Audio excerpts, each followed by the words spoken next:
Boss कभी है ना अनएथिकल मत बनना। क्या? अनएथिकल मत बनना। एक सेठ था, बड़ा दयालु और बड़ा धार्मिक। दूर दूर से है ना लोग उसके पास पैसे लेने आते थे।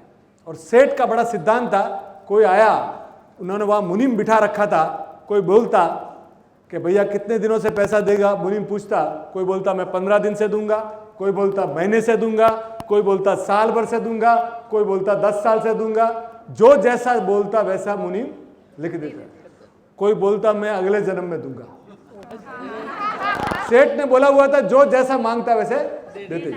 अब ये चर्चा गांव गांव फैल गई और एक चोर को मालूम पड़ा क्या ऐसा कौन मूर्ख सेठ है जो अगले जन्म की भी तैयारी कर रहा है। वो चोर वहां आया, चोर आया और मुनीम जी को बोला, मुनीम जी अपने तो अगले जन्म में देना है। क्या बोला? अगले जन्म में देना है। तो मुनीम जी ने तो लिख दिया और इसका मकसद क्या था कि तिजोरी में माल कितना है। तो वो जब पैसे देने लगा ना तो उसकी नजर उस तिजोरी के ऊपर पड़ी। देखा यार ये अपने उधार उधार क्या लगे, इसकी तिजोरी पार कर दे। तो रात के टाइम वो बोला अपने काम करते, सेठ के यहाँ जाते, रात सेठ सोया हुआ होगा, रात को सेठ के घर में घुसा। तो घुसा तो देखा कि सेठ अभी तक जाग रहे हैं, तो वो उनके भैंसों के तबेले में जाके बैठ गया। कहाँ बैठ गया? भैंसों के तबेले में। भैंसों के तबेले में बैठा, इतने में एक भैंस आई।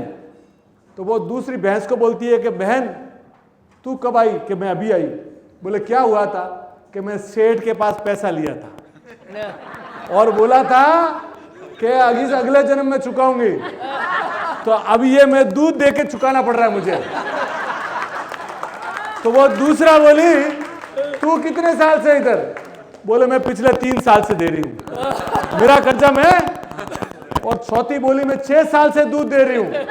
अब वो ये चोर सब सुन रहा था, उसके होश फाख्ता हो गए, कहला इस जन्म में नहीं तो अगले जन्म में चुकाना पड़ेगा।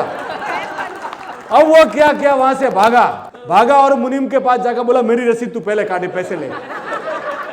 तो बॉस जिंदगी में कभी अनएथिकल मत बनना। 2 पैसे कम कमा लेना चलेगा बॉस, पर किसी का पैसा खाया हुआ है ना बूमरैंग करके वापस आता है। और ये 2 रुपया है ना 2000 रुपये में कन्वर्ट हो जाता है। तुम्हारा हिसाब किताब में तो घोटाला हो सकता है, ऊपर एक सीए बैठा है, उसका नाम है चित्रगुप्त, उसके अकाउंट चल रहा है। तो बॉस जिंदगी में कभी है ना अनएथिकल मत बनना।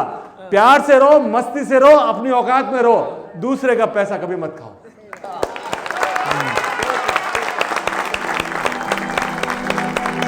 अंकुर नमक, असली नमक। नमक कम ही खाएं पर अच्छा खाएं।